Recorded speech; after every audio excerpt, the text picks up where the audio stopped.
Graças a Deus, irmãos. Irmãos, abram comigo no livro de Apocalipse. Apocalipse, capítulo 3.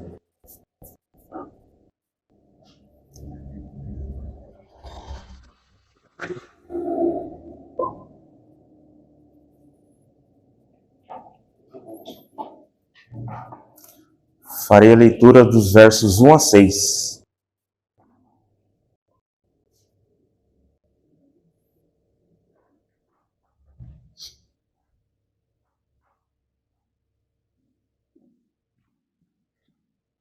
O texto diz assim: Ao anjo da igreja em Sardes escreve: Estas coisas diz aquele que tem os 7 Espíritos de Deus e as 7 estrelas. Conheço as tuas obras, que tens nome de que vives e estás morto. Sê vigilante e consolida o resto que estava para morrer, porque não tenho achado íntegras as tuas obras na presença do meu Deus. Lembra-te, pois, do que tens recebido e ouvido. Guarda-o e arrepende-te. Porquanto, se não vigiares, virei como ladrão, e não conhecerás de modo algum em que hora virei contra ti.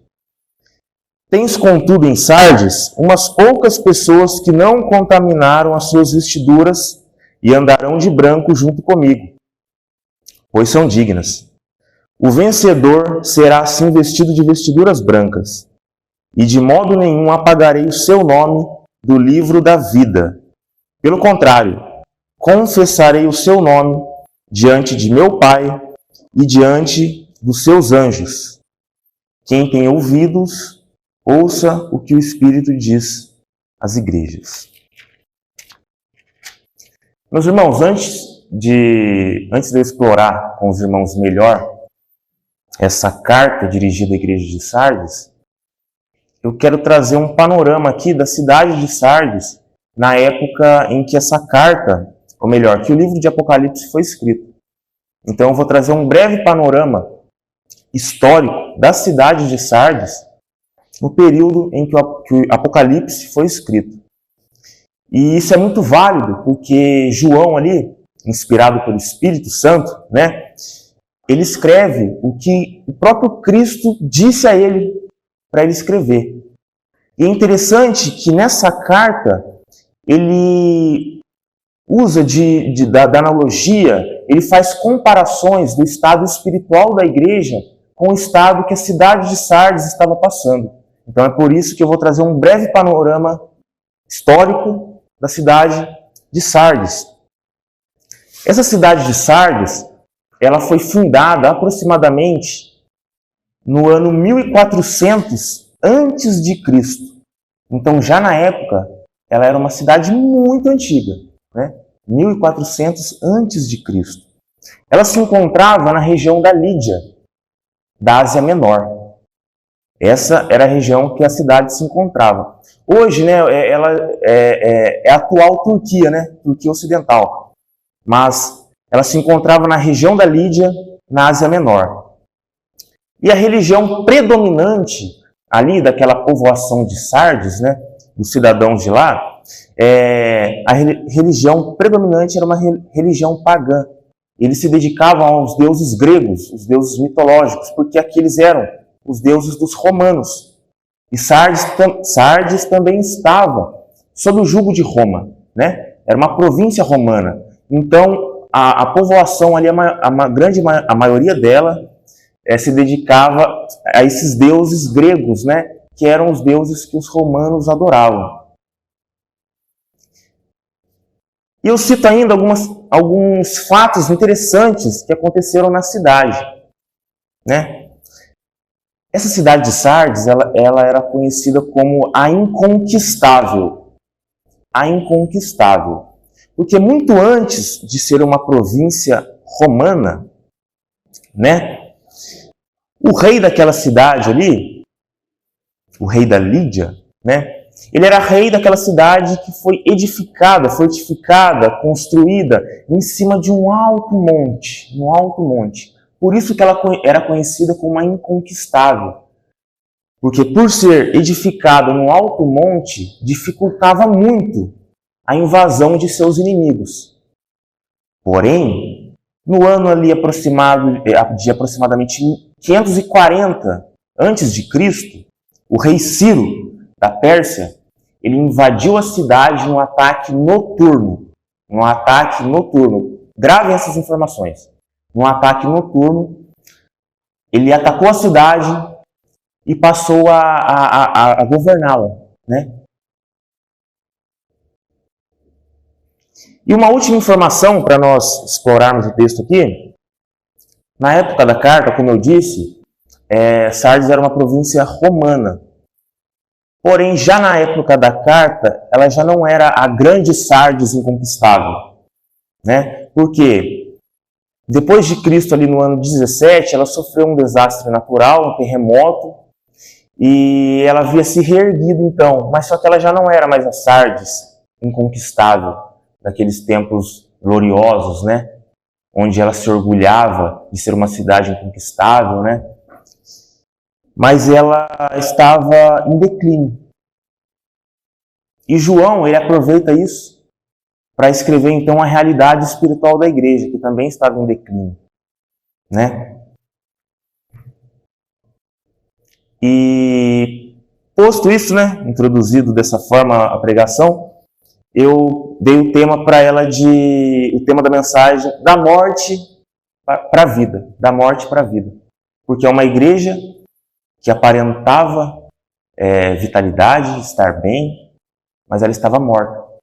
E aí então João escreve aqui o que Cristo disse para que ele escrevesse, que são as instruções para uma igreja que aparenta estar viva, mas ela está morta, passar da morte para a vida. Vejamos comigo aí no versículo 1, eu vou ler novamente.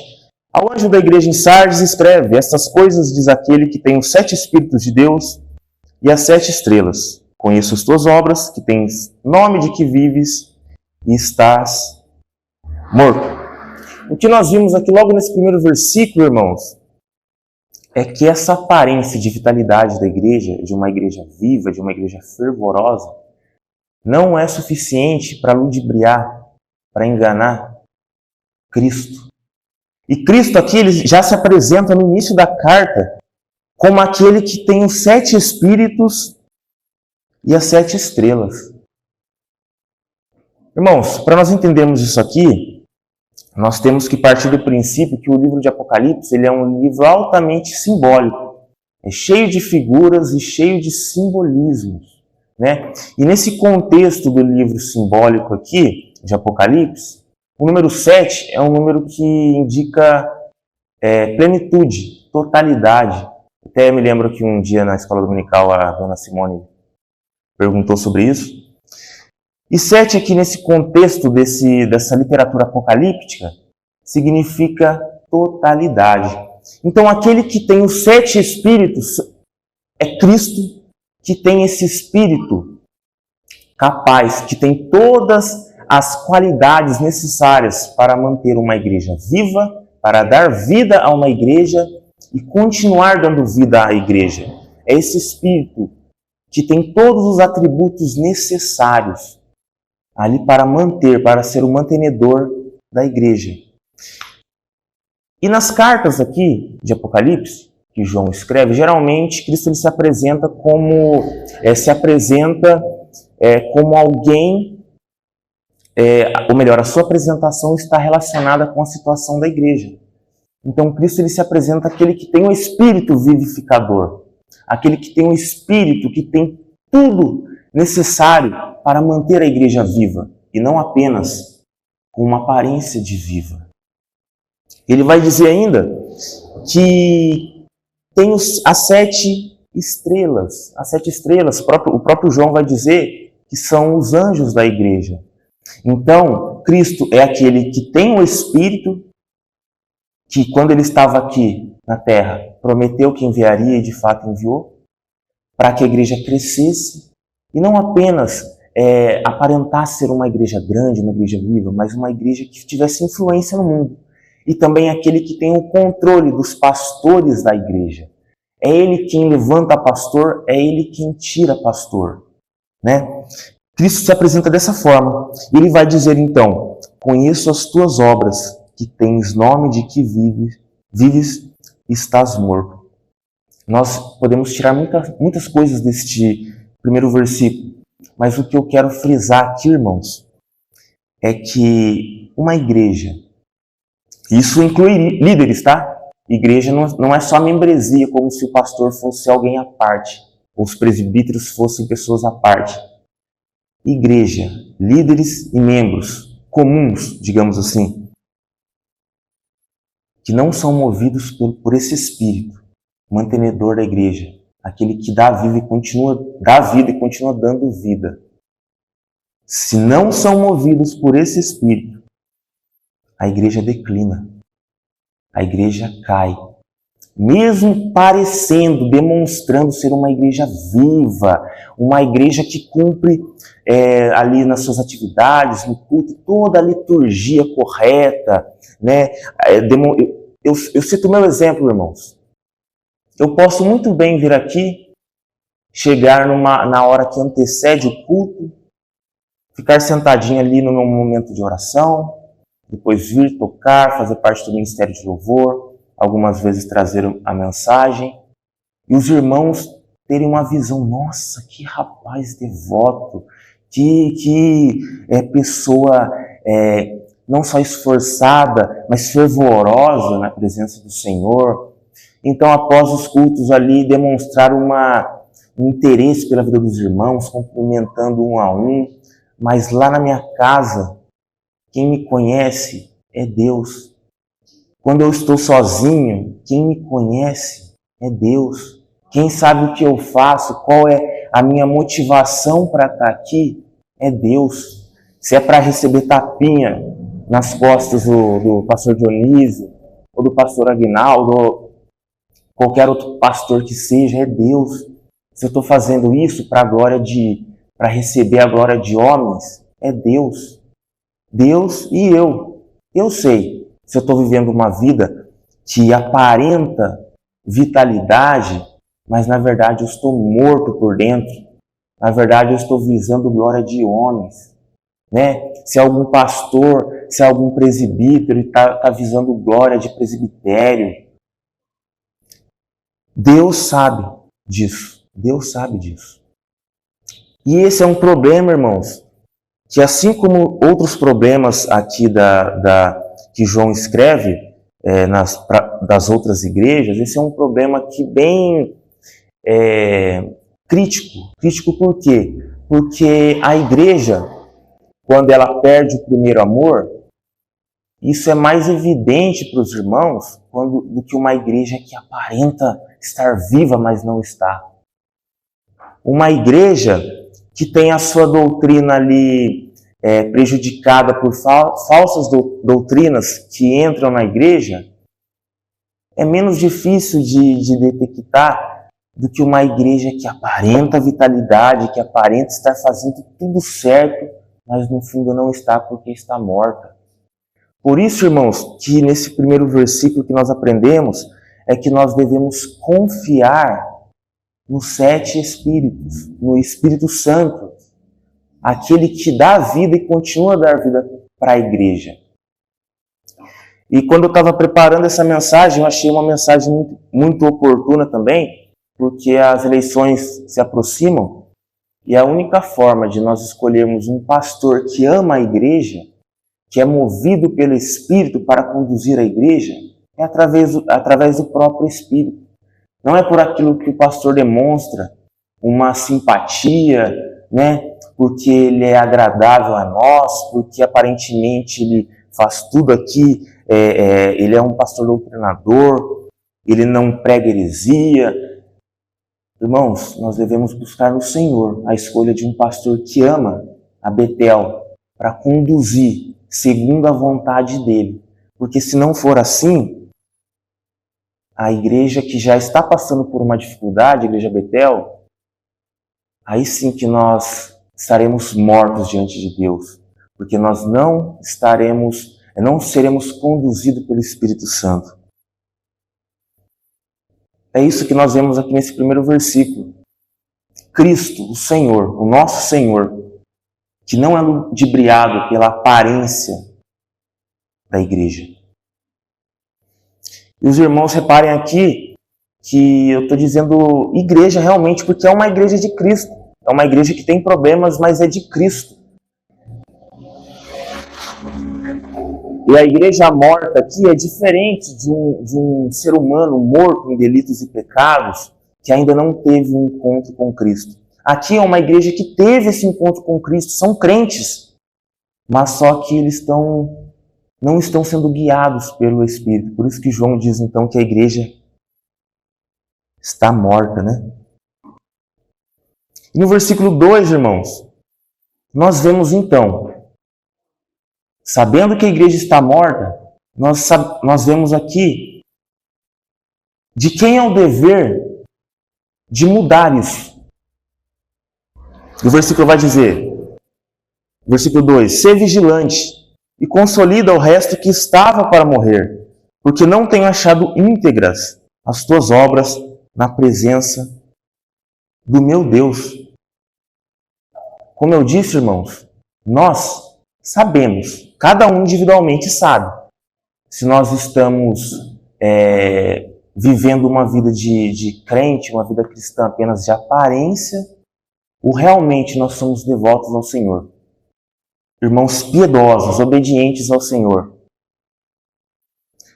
Por isso, competia a própria igreja de Sardes despertar e fortalecer aqueles que estavam a ponto de morrer. Isso cabia à própria igreja, irmãos. Não espere, por isso que eu citei no início aqui, igreja é composta por líderes, o cabeça da igreja, Cristo, os líderes e a membresia. Por isso não espere de um pastor aí super-herói que vai ser eleito na igreja e vai mudar a igreja, vai transformar a igreja. É dever de cada um individualmente. Como eu disse, Deus e nós mesmos sabemos que obras temos apresentado diante de Deus, se são obras íntegras ou se são obras imperfeitas, obras que apenas aparentam boas obras, obras de justiça, mas não são. Por isso, cabe à própria igreja, e é dever da própria igreja mudar isso. Ser vigilante, despertar esse estado e passar a realmente viver e demonstrar frutos dignos de arrependimento. A morte espiritual, ela é constatada pelas obras corrompidas na presença de Deus. Corrompidas. Talvez para aqueles que olham, vejam, são boas obras, né?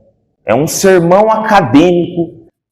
O irmão toca ali um instrumento como ninguém. Olha, é o Espírito usando o irmão. É Deus usando o irmão para tocar ali. Mas será que o irmão não está visando a glória dele mesmo? Essa obra pode ser uma obra muito bem uma obra corrompida. E diante de Deus não ser uma obra íntegra. Como João diz aqui. Então, nesse versículo 2, nós vemos que o fortalecimento da igreja compete à própria igreja. De novo, pastores e membros. Tá, irmãos? Nunca separem isso. O pastor é uma coisa e a membresia é outra, como se fosse algo à parte. Não. A igreja é composta por todas essas pessoas escolhidas por Deus. Nós já vimos aqui o problema da igreja de Sardes, um problema que é presente em nossos tempos também. No versículo 1, nós vimos aqui que é dever da própria igreja mudar isso, mudar. E agora nós veremos como mudar, então, né? Dito que é necessário mudar. Aqui o versículo 3 vai dizer, então, lembra-te, pois, do que tens recebido e ouvido. Guarda-o e arrepende-te. Porquanto, se não vigiares, virei como ladrão, e não conhecerás de modo algum em que hora virei contra ti. A ferramenta necessária, irmãos, para a igreja não apenas aparentar vida, Mas ser uma igreja viva é a sã doutrina. É aquilo que a igreja tem ouvido e tem aprendido. É colocar em prática essa sã doutrina. Que nós, como uma igreja que é reformada, ou uma igreja que zela pela doutrina correta, a sã doutrina, nós conhecemos muito bem. Na teoria, nós conhecemos muito bem. Mas o que o texto está dizendo aqui, lembrar, guardar e arrepender, é no sentido de colocar em prática. Isso, aquilo que nós, domingo após domingo, temos ouvido, nas quartas, seja quais forem as atividades da igreja, é colocar em prática. E não ficar só aqui. A transformação, meus irmãos, ela é de dentro para fora. Ela não é só aqui fora.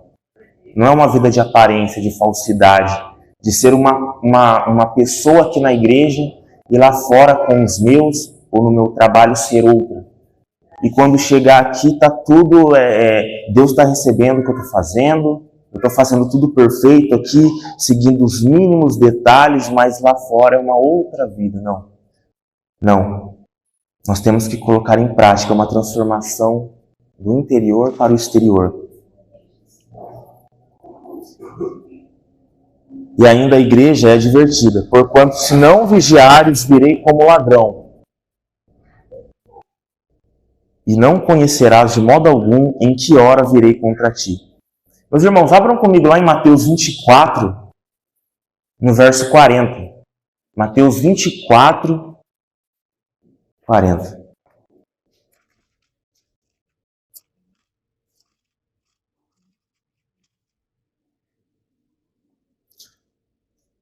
O texto vai dizer assim, ó. Então, 2 estarão no campo. Um será tomado e deixado o outro. 2 estarão trabalhando no moinho. Uma será tomada e deixada a outra. Porquanto vigiai, porque não sabeis em que dia vem o vosso Senhor. Mas considerai isto. Se o pai de família soubesse a que hora viria o ladrão,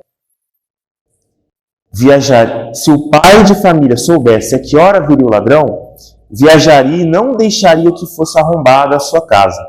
Por isso ficai também vós apercebidos, porque a hora em que não cuidais, o Filho do Homem virá.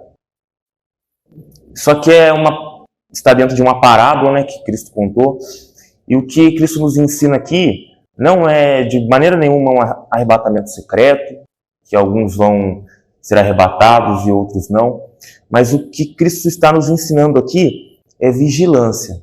E apesar de estar perto de pessoas que realmente crentes, e apesar de demonstrarmos viver uma vida compatível, não é por conta dessa proximidade de pessoas realmente devotas ao Senhor que você garante a sua salvação. Não é por estar próximas de pessoas realmente cristãs que isso te dá certeza da salvação. Ouvi isso muito quando era criança e continuo a ouvir em casa. A salvação é individual. Não é porque você está próximo do pastor, do diácono, do presbítero, domingo após domingo. Não é porque você está no conselho da igreja, sentado nas cadeiras ali, que você é de fato um cristão. Não é. A salvação é individual. E se você não viver da forma que a própria palavra, a sã doutrina diz, isso é sinal de que você não é um eleito de Deus. Não é um crente verdadeiro. Apesar de estar no meio. Apesar de estar no meio. É isso que o versículo 3 nos diz. Que a mudança, a ferramenta necessária para a mudança é a sã doutrina. A palavra de Deus. E aqui o versículo 4 nos dá uma boa notícia. Nos dá uma boa notícia. E o versículo 4 vai dizer aqui então: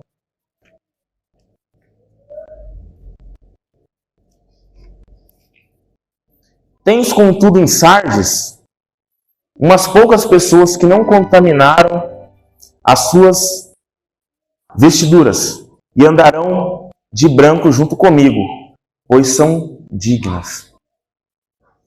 Naquela igreja, irmãos, que aparentava vitalidade, havia alguns ali realmente que estavam vivos, que não haviam manchado as suas vestes.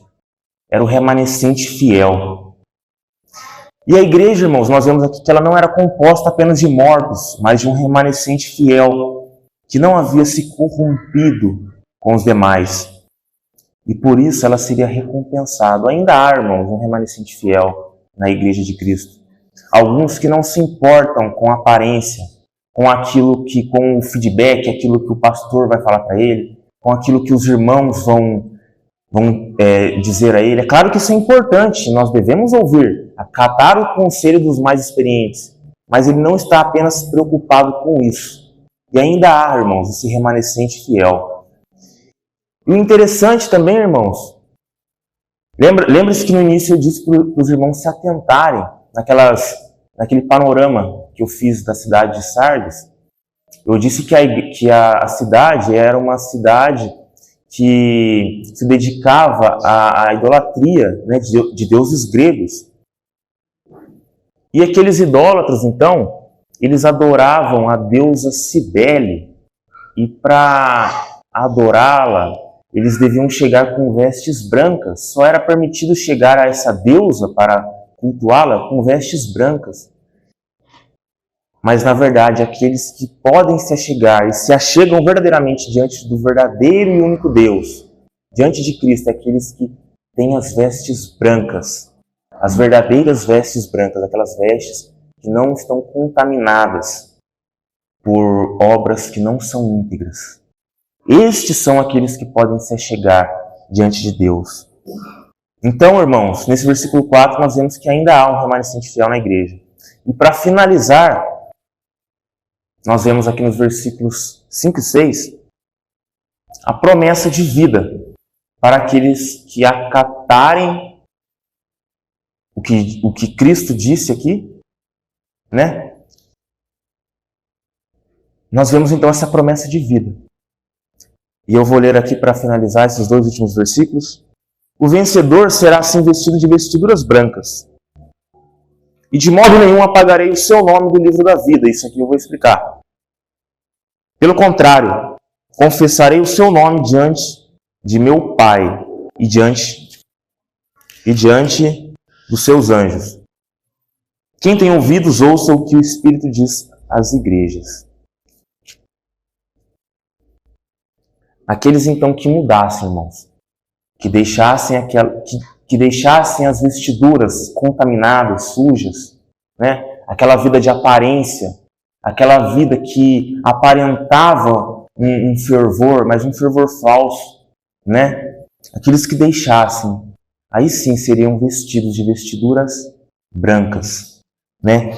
E de maneira nenhuma Cristo apagaria o seu nome do livro da vida. Muitas pessoas usam esse versículo para dizer que é possível ter o nome riscado do livro da vida.